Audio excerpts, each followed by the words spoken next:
right. Welcome to On The Sideline. I'm your host today, Jeff Holden. Today we got Big O, your favorite guy, Coach Evan Hearn. I don't know what that was. And our guest honor of the hour, coach and head coach and athletic director for the Archer City Wildcats. Wildcats, right? Yes, sir. Not just cats. Yep, Wildcats. Just shorten it. Coach Bradan Ritchey. Appreciate you coming in, Coach. You bet. We got all those fans, man. Yeah. Archer City. What a welcome. Yeah, so we know who you are, but for everybody else who might be watching, could you just give us a quick introduction about who you are, where you come from, and what you're all about? Yeah, for sure. So my name is Bradan Ritchey. I'm entering my fourth season at Archer City. We've lived there for just over 3 years at this point. This will be my fourth football season. I came from Eaton High School in Hazlitt. Before that, I was at Bridgeport. That was where I got my first offensive coordinator job. I'd been there for 4 years.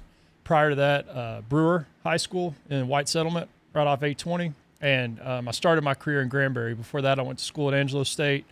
I played football there. And prior to that, I was a coach's kid and on the sideline all the time with my dad. So, where's that?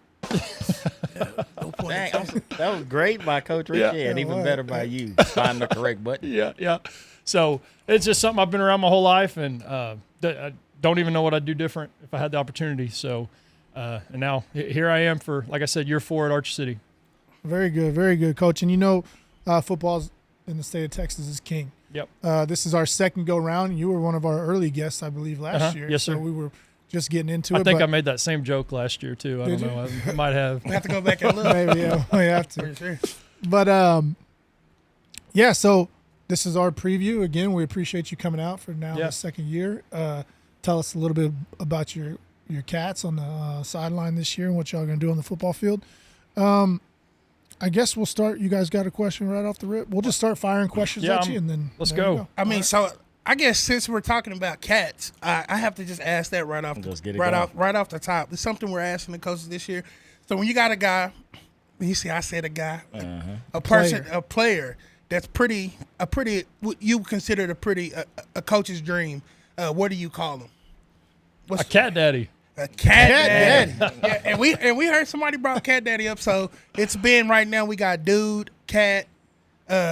Coach Shields said, what was it? Dog. Yeah. You know what I'm saying? Stud. Daddy. Yeah. So Go daddy. We ain't got Go daddy. We haven't heard cat daddy yet. Yeah, cat daddy. So that was a good one. So to start, getting to know you again, appreciate you for coming out.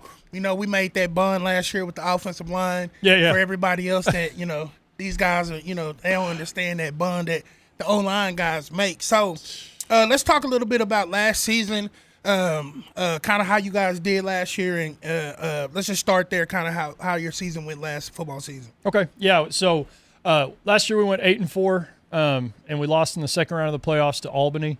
And last year was it was a really cool season. I've told everybody that sometimes in the coaching profession you have these years where there's not a lot of reward for the work that you put in, but last year was the exact opposite. I mean, it was the best year coaching I've ever had. I had a blast. It was a lot of fun. We exceeded expectations, and every week was just a fun week, and it was great to be around those guys. We kind of had a culture shift with the type of football that we played, like we talked about last year.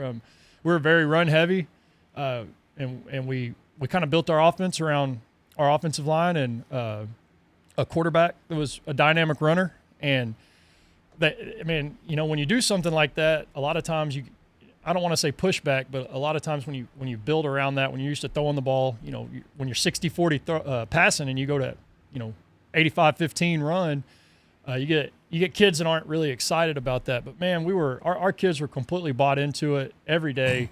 And that, man, that's you talk about a coach's dream. You got kids that are a coach's dream, you got teams that are a coach's dream, and that was last year. It was my favorite year, and it was a fun adventure, I guess we'll call it, because we didn't really know what we were going into the season. I would have believed you if you told me we were going to win 2 games. I would have believed you if you told me we were going to win 10. It was one of those types of years. We just didn't know, and we went through some peaks and valleys. We had a wake up call. We started off 4-1. and we played Windthorst, and we played those guys. And it was a good game, and they ended up beating us. And the next week we went to Haskell, and just really we laid an egg. It was one of those games where you just nothing works out the way you want it to. You're kind of scratching your head afterwards, like, man, what just happened? But that was what's so cool about that team is we kind of shifted gears with the way we were practicing, with the standard we were holding the kids to, and they responded to it. And we went on a 4-game win streak and ended up, in the second round against Albany. And our quarterback got hurt in the first round right before halftime against Shamrock, and he played a couple snaps against Albany, but he couldn't hardly move. And so we played that game without him. But up until that point, I mean, just the season was a tremendous success, and like I said, it was the most fun I've had ever coaching. So it was a breath of fresh air. Yeah, for sure. That that sounds like a pretty successful season. 2 rounds deep into the playoffs. It was. So give us a breakdown of the seniors you might be losing, and then maybe after that some of the key positions you have coming back. Okay. Yeah, so we're in a situation where basically almost all of our offensive production is graduating, and we're not in any, we're not special in that fact. Everybody gets hit by graduation, and ours just happens to be in that area. We're losing all of our skill players. We're losing a 2,000-yard rusher at quarterback, a 1,000-yard rusher at running back, and both those guys obviously were huge parts of what we did on defense as well. And then we're losing some spots, some seniors. Landon Smith was a quarterback. Noah Cornell is a running back I'm talking about. And we're losing some spots that made us dynamic formationally. So we had a couple of tight ends, Jonathan Clay and Jameson Laverty. And what they did, having 2 tight ends on the field, is, man, you can really get exotic with the formations that you line up in. So, losing those guys is going to hurt too. And then a couple other ones, Hagan Deerenwater, Luke Deerenwater, Isaac Diegas. They're just Alejandro Rodriguez. They're all 2-way players that were good players, solid. They maybe didn't show up in the stats every week like some of those other guys, but they did everything we needed them to do and had a huge impact on the game. So that's where we're losing a lot of our production. So, but what we are bringing back is we're bringing back 4 of our 5 offensive linemen and all of our defensive linemen. So we are the way I'm phrasing this is when you're having to break in new skill kids, and we're going to be new skill kids across the board, running back, quarterback, receiver, and it's going to be a learning curve. Yep. And that's what your pre-district's all about is that I know it's easy to get caught up in winning every pre-district game, but at the end of the day, your pre-district games are to get you ready for district play, and there's nothing better than an experienced offensive line to lean on and an experienced defensive line to lean on when you're getting those guys acclimated to varsity football. So the guys that were returning on the offensive line, Shooter Canada, Brody Renault, Zach Allen, and Hunter Hall. The first 3 that I mentioned, Shooter, Brody, and Zach, I watched some of these that you guys, obviously that you do, and you had Coach Rivers in from Seymour, and he was kind of talking about some of the growing pains they had this year on the offensive line. And those guys went through that. All 3 of those guys, they started as freshmen, and they started as sophomores, and last year they started as juniors, and now they're seniors. They went through those growing pains, and now they're at a. We've been around each other for 4 years. I coach the offensive line. I've always coached the offensive line, and we kind of they know what I'm saying before I even say it. So those guys have paid their dues, and I'm happy that they're at this point where they're the focal point of the team, and they deserve that, and I'm happy for them. Skill wise, we're gonna have a lot to replace. Like I said, we've got 2 quarterbacks that do different things. One of them is Parker Hilbers. And man, he really turned our heads during 7-on-7. He's one of those kids that, he's always doing what he's supposed to do. He's always where he's supposed to be, but he never really turned your head like ability wise. But man, when we got to 7-on-7, I was like, I joked with him. I called him Henry Rowan Gardner. I don't know if y'all have ever seen Rookie of the Year. The kid breaks his arm, and all of a sudden he can throw 1,000 miles an hour. Last year in baseball, Parker broke his arm. And then he comes back, he has surgery, has a great baseball season, go out, throw 7-on-7. He's throwing corner routes from the right hash all the way to the left sideline. I'm like, dude, where'd that come from? So he's going to be a big part of what we do. He's kind of the guy, obviously, from what I just talked about, that throws the ball. And we got another kid that's a sophomore, Seth Truitt, and he's more of what we had last year at quarterback. He's kind of a dynamic athlete. He runs the ball really well, doesn't throw it as well yet. we're getting there, but he's a good dynamic athlete to put back there to run the ball. And quarterback run game to me is it's a big part of our success, And then Seth Truitt has a brother, Reed Truitt, who's also a sophomore. They're twins, who's going to be a really good receiver for us. Gage McCord is going to be a really good receiver for us. Kason Boer is a kid that is going to be kind of our guy that we move around a little bit, that you can put at different spots, play a little receiver, play a little running back, try to get the ball in his hands. And then those tight end bodies that I was talking about, we're going to try and, supplement with some guys there. And one of them is Jake Strinsky. He's a big part of what we do on defense. He's our middle linebacker, and he's going to play a little tight end for us this year. And so we'll use him a lot.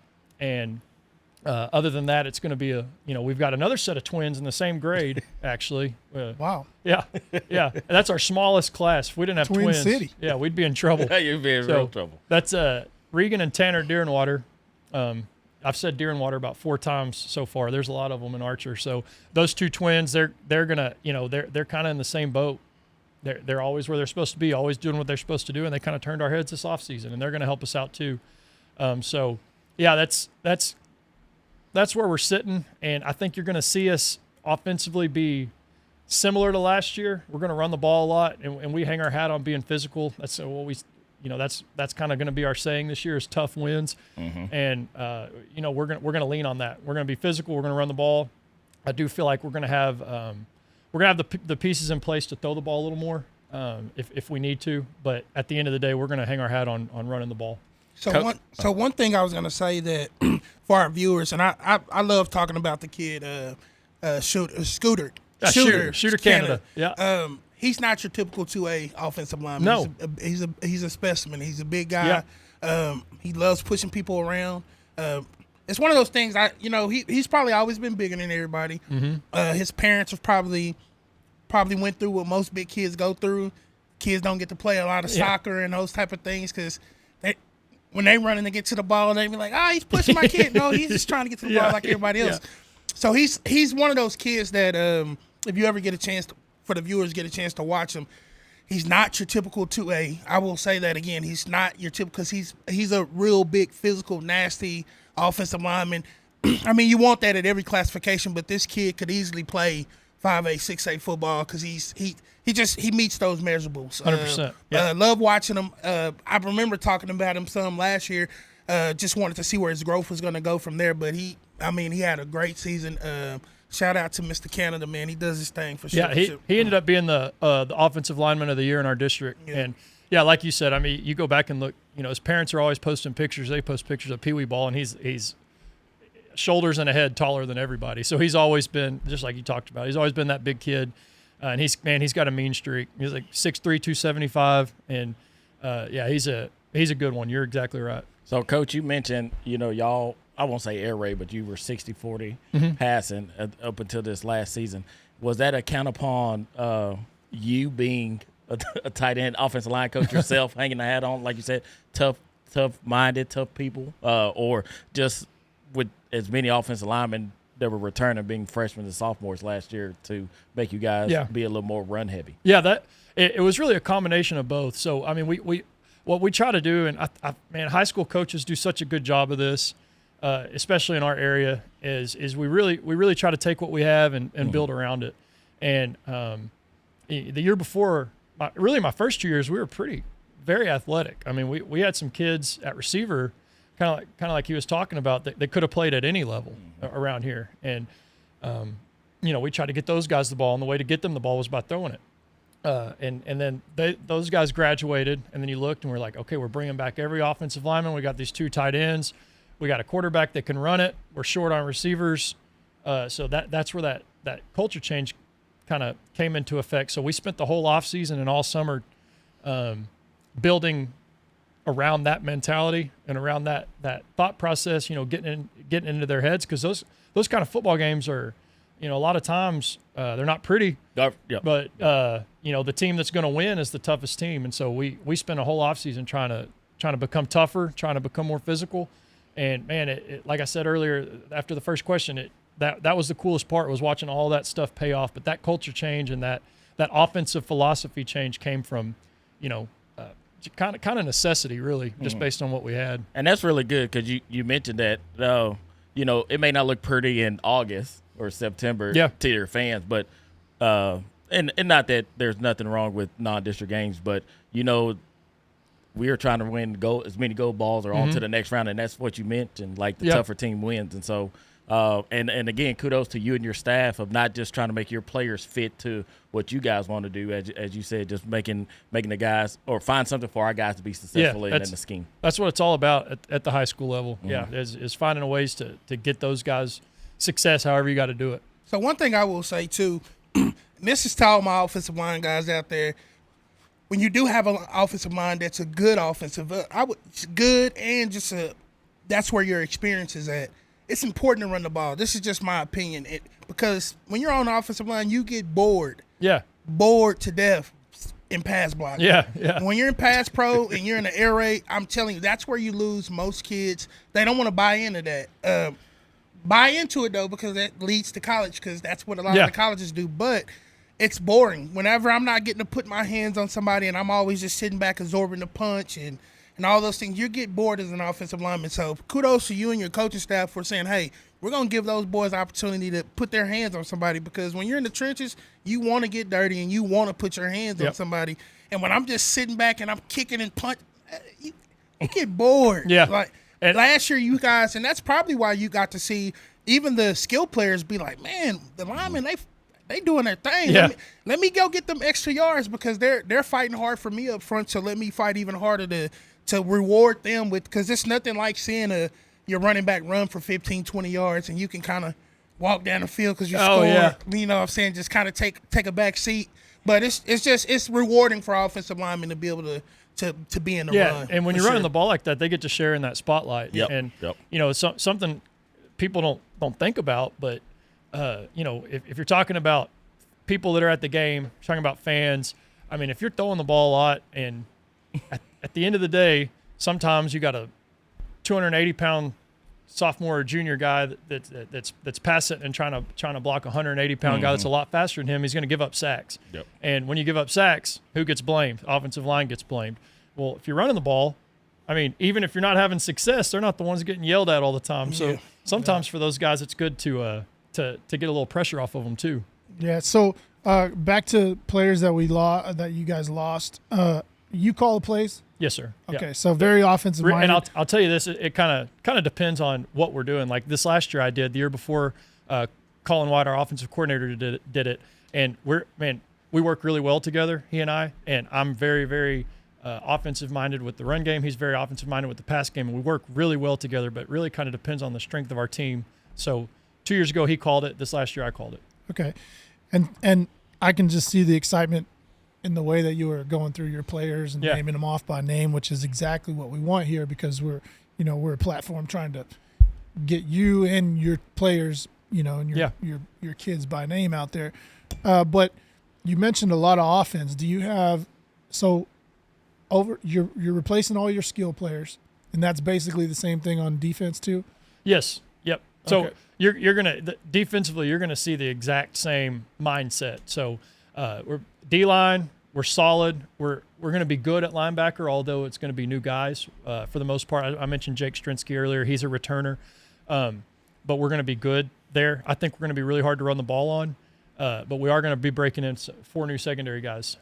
So we're going to kind of have the same philosophy defensively is we're going to be really hard to run the ball on, and we're going to try and make guys – and I can tell you as an offensive guy, it truly is hard. If somebody has given you those 5, 6, 7 yard passes up and down the field, it truly is hard to do that all the way down the field. It's hard. Greedy a little bit. I mean, it's hard. You can't. I've been there. I've been there, and it's hard. And I've gotten my butt chewed out by the head coach when I was offensive coordinator for not doing it, but it's hard. Yeah. So that's kind of our philosophy is we're going to be hard to run the ball on, and we're going to make you really, really, really work for it, and just not get beat deep by these.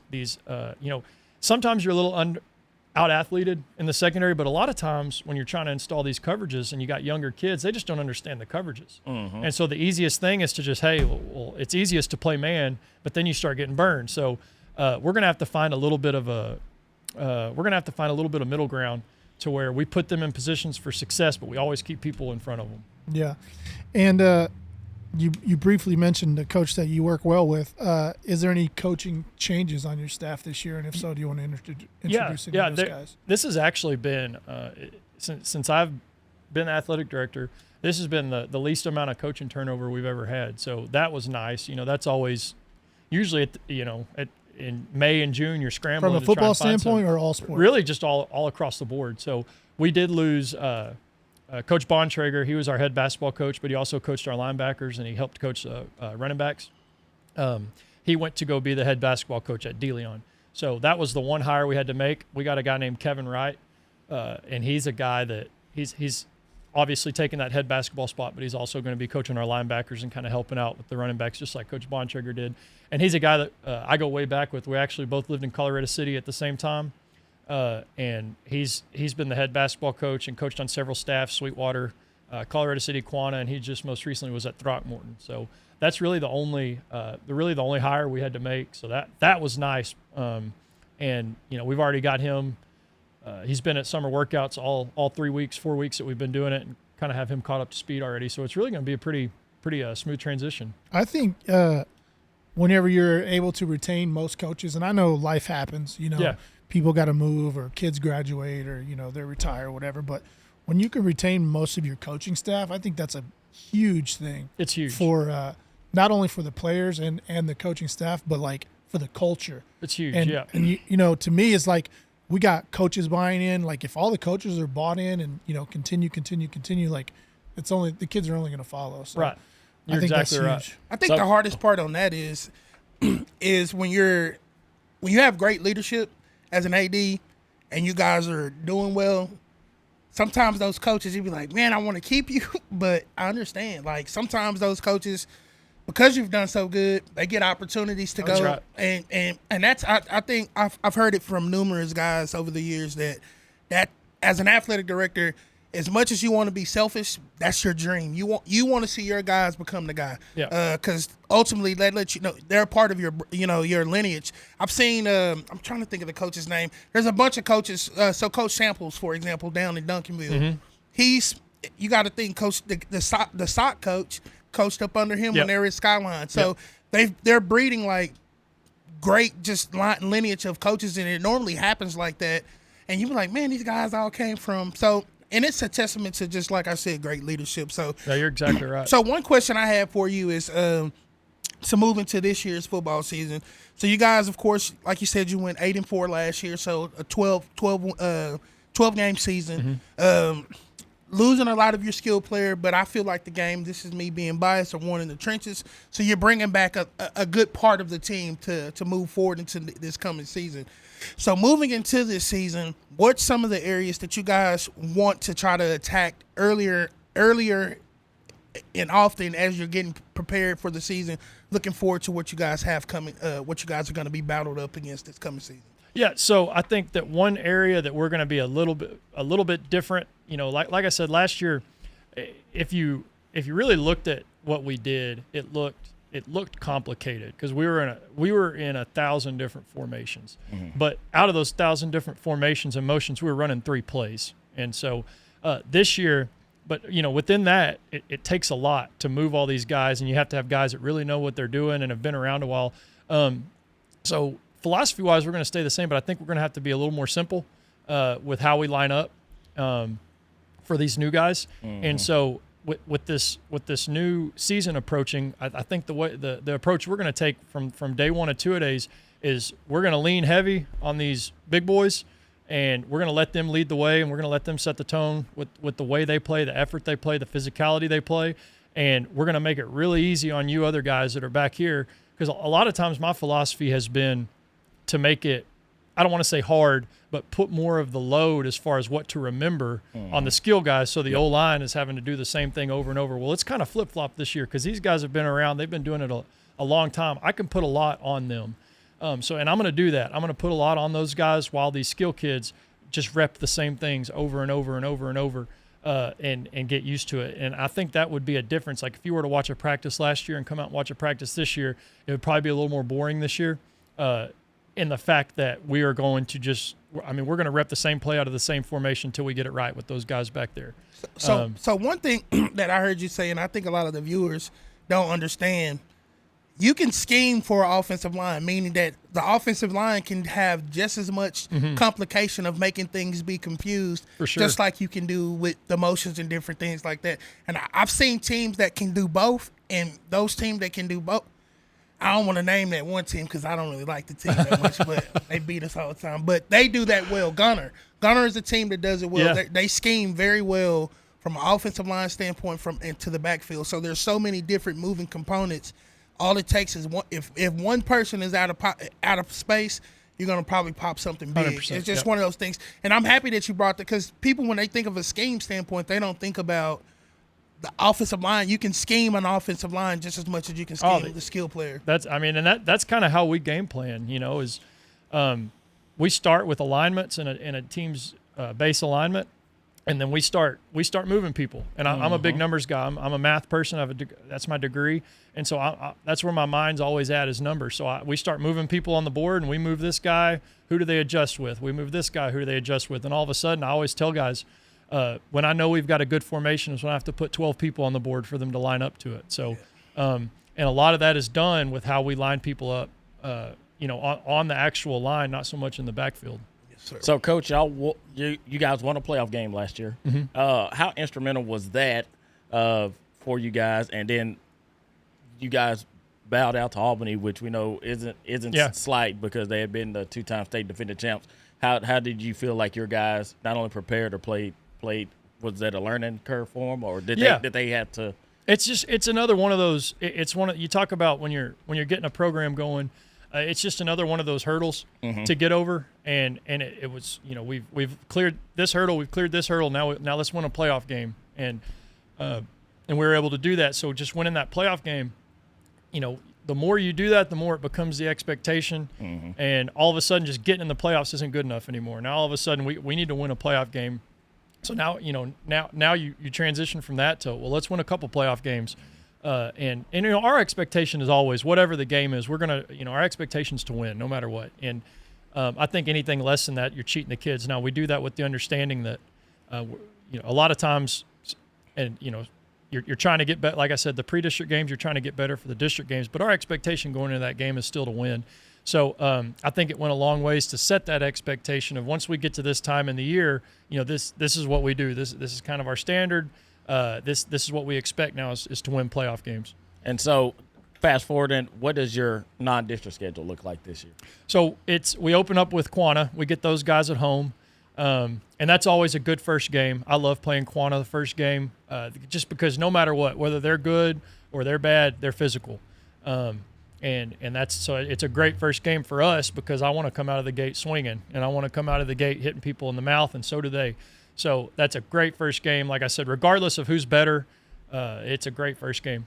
Second, we go to Anson, and that's going to be a tough one. They're bringing back a lot, and they lost in overtime to Post, who played in the state semifinals last year. Anson's going to have a really good team, so that's going to be another one where it's going to be a challenge. And then from there, we get Alvord, and Alvord, man, I think they're going to be probably one of the more improved teams around.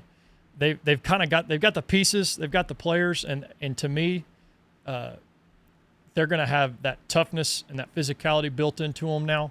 They're going to be a really good team. And then we round it out with Nakona, and we will go to Nakona. So I think it's a good mix. We're playing different types of teams. Anson, they're kind of a tempo, throw the ball around spread team. Quanah is going to be in the wishbone, and just trying to mash us. And then those other two, Alvord, Nakona. Nakona's going to have a new coach, so it's not always, and so does Alvord, but I know him. Those are going to be games where they're physical games, but we're also going to need to be prepared defensively to stop several different aspects. So I think it's a really good pre-district schedule where we play some really good competition. But beyond that, we're going to be playing the types of teams that are going to show us what we need going into district play. And is that like what you, as a coach, when you set the schedule, the non-district, do you look for teams that, we're not just going to play an air raid team? we're not going to play a triple option team. You want to try to get a little of both. That way, like you say, you're trying to prepare yourself for the district to prepare yourself for the playoffs. Yes, and in a perfect world, if you got to pick every team you played when you played them, let's say we had 4 pre-district games. In a perfect world, I would like to pick somebody that I knew that almost like a scrimmage. Like I would like to pick somebody that we're going to win. You can't ever take it for granted, but you feel like you're going to win that game. And then I'd like to take 2 teams that are just going to get us better, prepare us, win or lose, and then one where it's an extreme challenge. And so that's kind of what I like. Pre-district wise, of course, it never works out that way because you don't get to pick it. They have to agree to it. They have to have that week open. They have to want to play you. So it doesn't always work out that way, but that's kind of my mindset when I go into making a pre-district schedule. But this one I really, really like. I really like what it's going to do for us. I think I would hit the sandwich effect if I was making a schedule. I put an easy one. Yeah. Then like 2 or 3 tough ones, and then another easy sandwich one. Yeah, that's a good one. Right before district starts. That way I can. You want them to feel good. Yeah. And going into the bye week. Huh? There you go. So you talk about your schedules. Let's talk about summer attendance. How's your guys' summer program going? And are you getting or I guess just explain how that's going. Yeah, so it's been really good. Our attendance coming back from the 4th of July today was a little down. So I made some phone calls and knocked on some doors, but up before today has been great. And that's one thing about Archer City. We get a lot of support from community and parents about it's. I have not gotten one complaint about getting the kids up there too early or working the kids too hard, or that's never a problem. So times like this, off season, summer workouts, everyone's bought into it. So it's been a really good summer. We bring the kids up at 7. We lift 3 days a week year round. So we lift Monday, Tuesday, Thursday, starting at 7, and then immediately when we're done lifting, we go do our running workout, change of direction, speed development, and then we go into our skills. We'll do offense one day, defense one day. Basketball one day, and then the other day we kind of do a combo of offense and defense. Wednesdays we bring them in at 8, since we're a 3-day-a-week lift. On Wednesdays we bring them in at 8, so we let them sleep in for an extra hour. And on that day we do form running, plyometrics, explosions, that kind of stuff, box jumps. So we're a 4-day-a-week workout with a 3-day-week lift, and we run every day, all of those days. But it's not always, we don't kill them during the summer. We're not out there running 400s and 200s. We're trying to do football-specific things and get ready for the football season. So we're doing a lot of speed development, a lot of change of direction, and that kind of stuff. Very good, very good. So let's talk about your district schedule. What does it look like this year for you? Yeah, so our district reminds me a lot of last year. I sit here, and we talked about this last year, and it was kind of some of the bottom-tiered teams kind of came up, and you saw, and we talked about it before the season, and then you saw it play out with Electra and Petrolia. Both those guys, they had really good seasons, and I think you're gonna see more of the same thing. I'd be lying to you if I didn't say I think there's a clear-cut favorite at this point. I think Windthorst, just based on the year they had last year and the number of players that they're returning. And the job that their coaching staff does, Coach Tackett and those guys, man, they do a great job. I think they're, right now on paper, they're the favorite. And then I think there's just so much unknown right now. Coach Tackett and I actually are we were joking about it. In the 3 years I've been there, he's the only other guy that's been there that whole time. It's a bunch of new guys. Yeah. And so anytime you have new coaches, it's on top of the not knowing who's going to get replaced by what player and all this kind of stuff. Well, now you got new systems to think about. I think we're going to be looking at another year where there's a bunch of teams in contention for those playoff spots. I think top to bottom. I think week in and week out, it's going to be very competitive. And even going down to our last game last year with Seymour, we beat, it was just a crazy district. We beat Electra 63-0, who was undefeated at the time. And then Seymour, who lost to Electra and was, 3-7, we go into overtime with them. And it was just one of those every single week. Haskell didn't make the playoffs, but they beat us worse than anybody did all year. It was just one of those districts. So I think we're going to see more of that, to where it's a week in, week out battle. So where did y'all finish district last year? I don't remember. Second. Okay, second behind Windthorst, and there was all those tiebreakers at play. We're going into overtime with Seymour, and we know, if we lose, There was no third place. If we lost that game, we were going to get fourth, and if we won that game, we were going to get second. So, but before the game started, there was all those point scenarios. If we lost by more than 15, we weren't ever going to make the playoffs. But if we won, period, we got second. So it was a wild. That game was wild. So that is wild. And I'm gonna switch things up on how I usually run things. Is there a game on that schedule now that we've gone over your pre-district and your district schedule? Is there a game that you have circled? Man, next year, I just there's not a particular game that I have circled right now. There's games that I could tell you I think are going to be really important games, and obviously that's going to be every district game. I have every district game circled because they're all going to be. Every win is going to be of utmost importance in this district. I truly believe that, and they're going to be at it means something when we win a game in this district. So they're really all circled. I know a lot of people in Archer probably want me to say Windthorst. I don't have that game circled because to me that's just another game. But Windthorst, Seymour, Electra, Petrolia. I know those are all going to be big games, and they're all guys that are pretty close to us. So I always have those games circled. Where do you guys play Windthorst at this year? That's at Windthorst. Yeah, so that's normally they call it the Archer, like it's the Archer County rivalry or whatever. Yeah. So it's a big deal. For sure, the people in Archer City, of course, they have it circled because it's a big deal. It's a big deal. One thing that I like about both communities is I told Coach T the same thing, that those are communities that you don't have to worry about. Am I coaching the kid too hard? The parents want the kids to be coached hard because most of those kids, they're not just football players, but when they get done playing football, they're working out in the community doing stuff. They're working, it's just those type of communities that it's just fun to coach at because you can be yourself. That's right. But at the same time, you can be yourself, but they're going to hold you they hold their coaches to a higher standard as well. So those are all good things that we love to see those things happening. So you're into the 2025 football season. It's coming up. You guys, you've been there for 4 years now. In your fourth year, what step do you want to see yourself take as a coach in this upcoming football season? Well, that's a good question. As a coach, I would like to see myself just progress further into what we talked about earlier about trying to find ways to get the most out of your kids, because at the end of the day, that's what coaching is all about. And so I want to take the next step as far as that's concerned, because when you look at our team on paper, it's one of those teams where I feel like a lot is on us as coaches to figure out who needs to be where and what we need to do around that person once we get them there to give them the most success and in turn give us the most success. So as a coach, I want to see myself improve.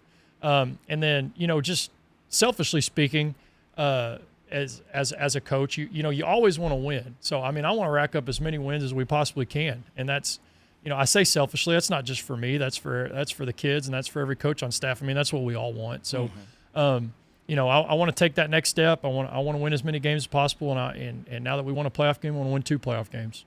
And Coach, so we know that Region 2 is really tough. Mm-hmm. And the last 3 state champions have came out of there. So you mentioned multiple playoff games. So the steps that you guys are putting in place as far as summer workouts and coming back, how important is being at summer workouts to, like you said, win multiple gold balls? How important is that? Oh, it's everything. Mm-hmm. You can have as good of an off season as anybody in the state, and if your kids don't show up for summer workouts, that's 2.5 months of missing out. And kids can say they're working, and don't get me wrong, some kids have to work, and I understand that. That's why we try to do ours at 7 a.m. so we give them time to get the workout in and then still get to work. But man, you miss out on so much, and not just the lifting and the running, but being around your guys.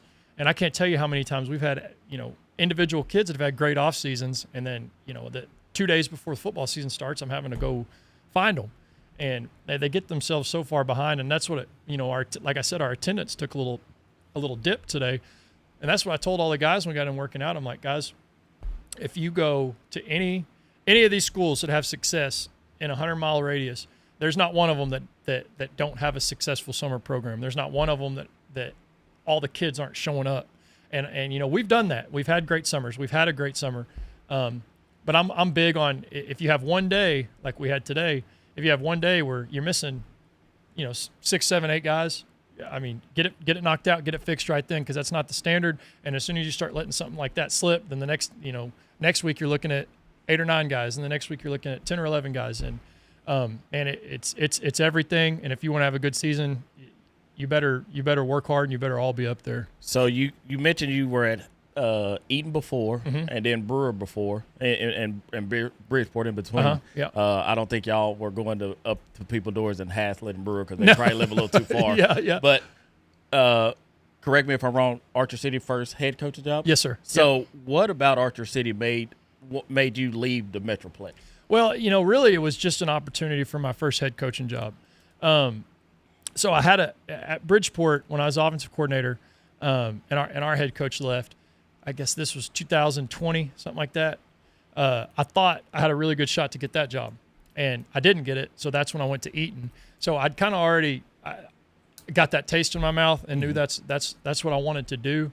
And so I spent that year at Eaton, and then I ended up getting that Archer City job. And there really and truly, there was nothing about the community of Archer or the school that I knew about previously. It was a head job, and it was posted, and then I started doing my research. And once I started doing my research, I learned that it's a good community.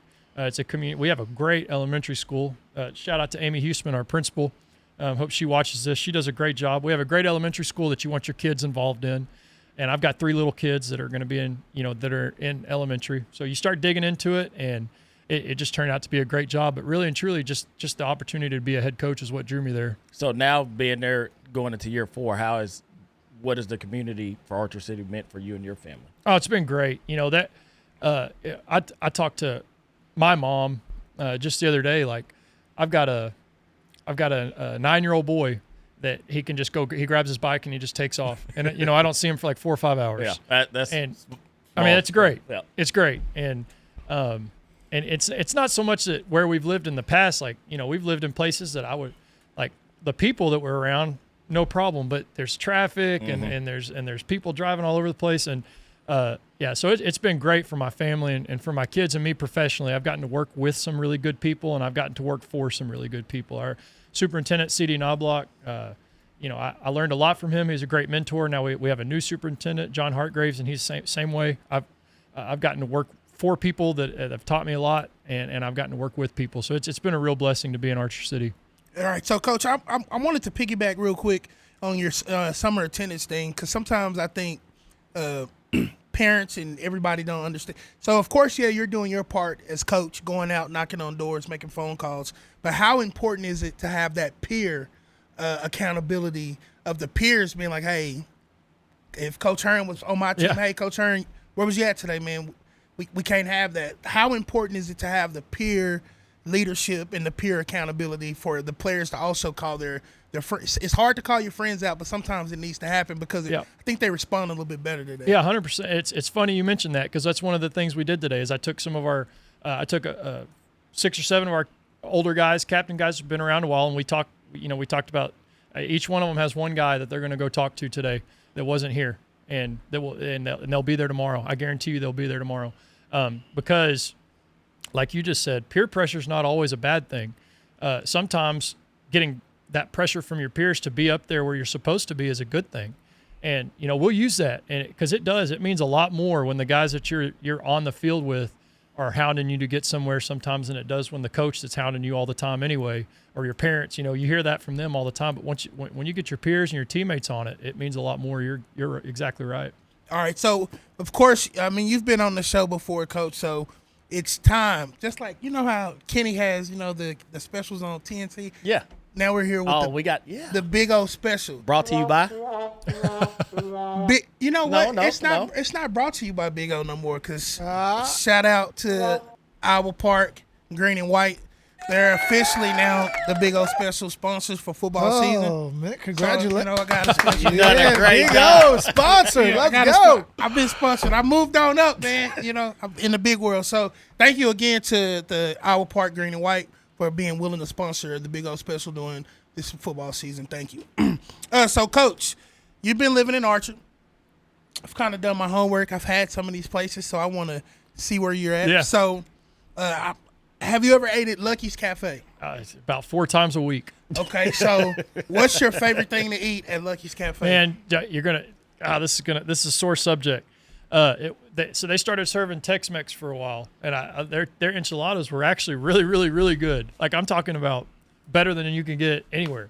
And so I loved getting the enchiladas, and they don't do the Tex-Mex anymore. So a good old greasy burger from Lucky's is my favorite thing to get. They need to bring them enchiladas back. So sounds like they need to bring the Lucky's need to bring back the enchiladas. Bring back the cheese enchiladas, yeah. And name them the Coach Ritchey special. That's right. What we can say. There it is. They can bring it back just on Fridays. Friday night doing Friday night football shit. Oh, here we go. And you can come in and get the Ritchie special on a Friday night doing football. That's a great Not idea. during Friday night. They're That's going to be at the a great game. idea. Yeah, but You have to do like Thursday night or Friday lunch. But Friday for lunch. For Friday night football, it's a special that's named after Coach Ritchie. So you want to after the season, but you don't want him to go in Friday night. You want him to be at He can be there at the Wildcat Stadium playing football. Watching the football game. He's going to be able to get them whenever.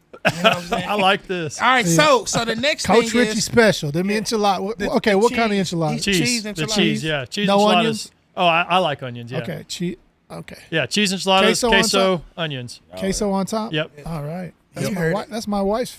All right, so the next place I'm going to ask you about is, I think it's called the Taco Cuts.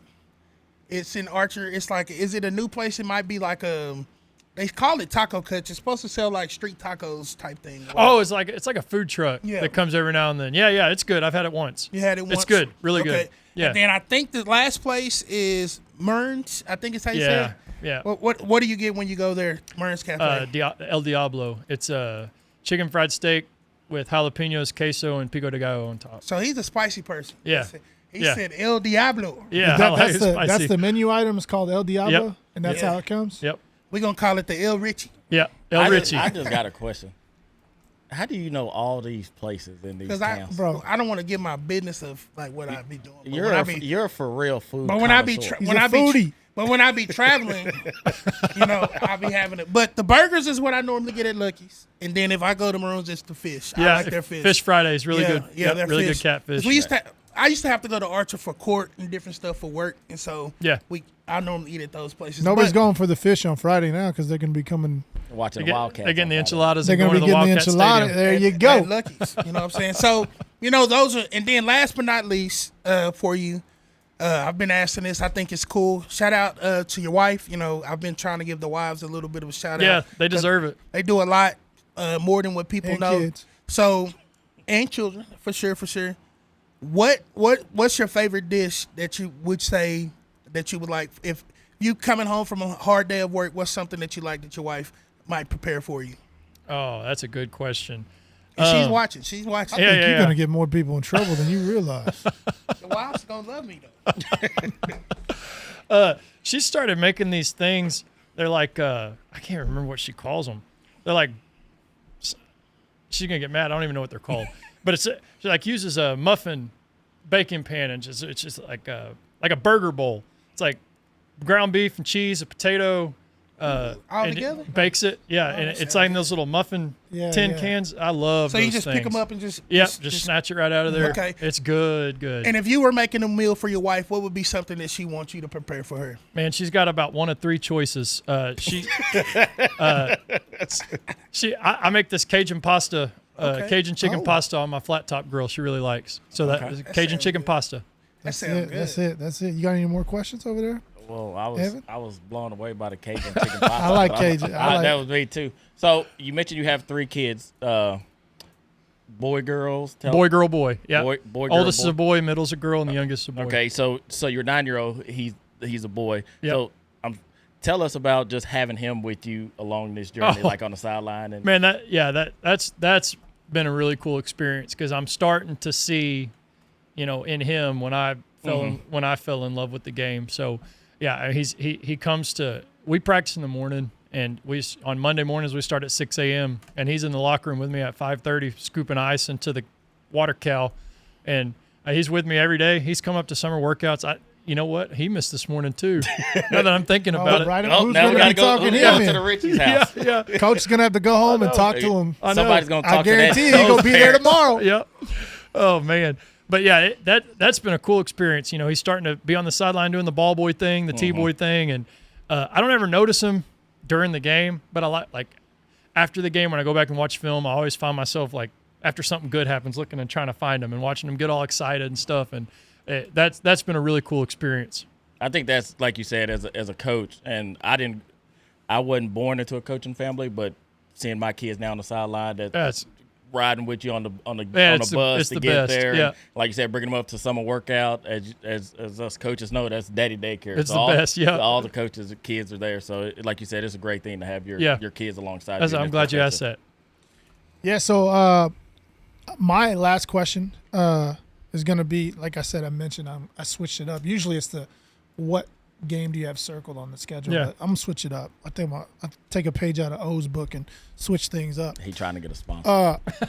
No, I don't need no sponsor. I don't want no sponsor. I got too much work to do. But my question is gonna be moving forward. Hopefully, I remember for the next coach.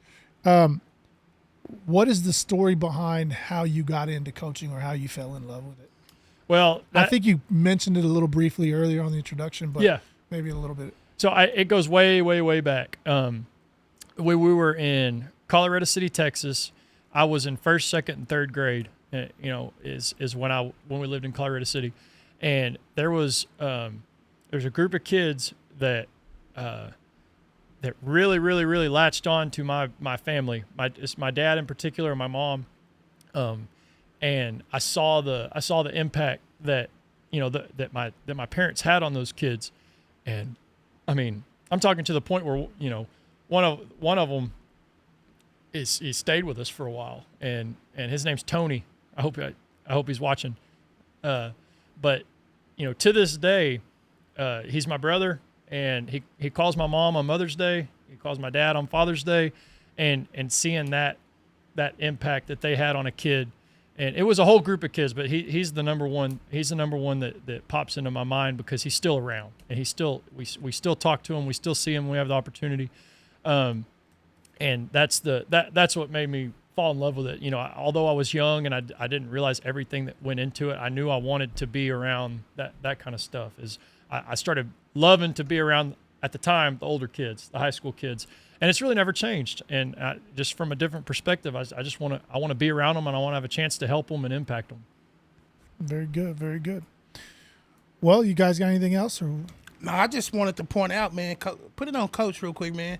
Look at that cool shirt, man. Block down, kick out. You got to be an offensive lineman to appreciate that. That's definitely counter right there. That's definitely counter. I wasn't offensive lineman. I played running back, so I loved you guys. Yep. Yeah, for sure, for sure. All right. Well, Coach, you got anything else for us? No, man. I appreciate you guys having me on, and even more so, I appreciate everything you do to promote programs and promote kids. And it's really cool the way that this has taken off and grown, and you've expanded your coverage area. And it means a lot to the kids. I'll tell you that. I don't know if y'all get to hear it all the time, but it means a lot to the kids in the communities to get their name out there and get their teams out there. So we as coaches, we appreciate what you guys do very much. All right. Well, thank you for the kind words, and we're excited for this year. I know you are, just by talking to you and hanging out. We wish you guys the best of luck this year, and if you guys need anything from us, let us know. All right. Thank you. All right, Coach. Appreciate it, guys. Appreciate it.